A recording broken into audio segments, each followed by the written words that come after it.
Bismillahirrahmanirrahim. Alhamdulillahi rabbil alamin. Alladzi akramana bi syahri Ramadan. Alladzi ja'alana min ahli siyam. Wassalatu wassalamu ala afdalis saimin wa ahsanil qaimin. Habibina wa syafi'ina wa maulana sayyidina Muhammadin wa ala alihi wa ashabihi ajma'in. Amma ba'du.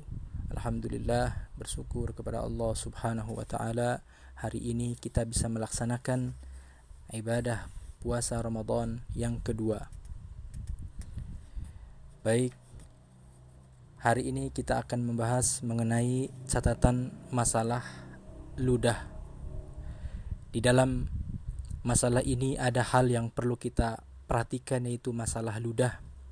Ludah itu jika kita telan tidak membatalkan puasa dengan syarat ludah pertama, ludah kita sendiri. Kedua, tidak bercampur dengan sesuatu yang lainnya. Dan yang ketiga, ludah masih berada di tempatnya, artinya masih berada di dalam mulut. Maka di saat syarat-syarat di atas terpenuhi, maka jika ludah itu ditelan tidak membatalkan puasa.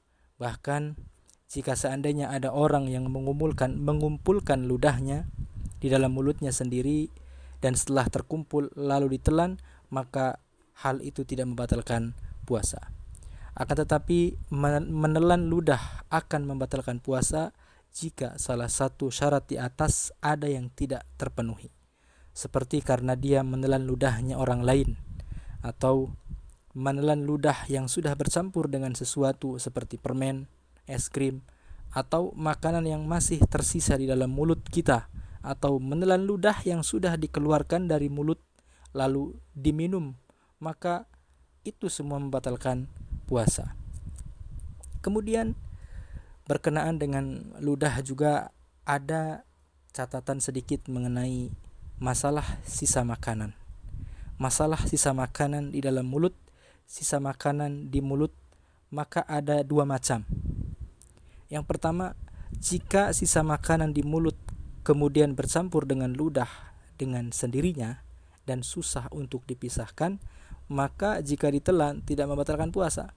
Misalnya orang yang sahur lalu tidur dan tidak sempat kumur atau tidak sempat sikat gigi, lalu menduga di dalam mulutnya ada sisa-sisa makanan. Maka jika sisa makanan tersebut sudah tidak bisa lagi dibedakan dengan ludah, maka hal itu tidak membatalkan puasa jika ditelan.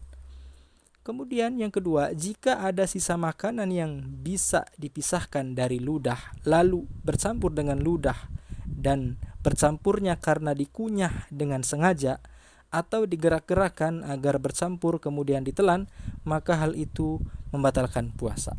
Seperti sisa makanan dalam bentuk nasi atau biji-bijian yang bisa dibuang akan tetapi justru dikunyah lalu ditelan, maka hal itu membatalkan puasa. Ini sekelumit tentang mengenai ludah.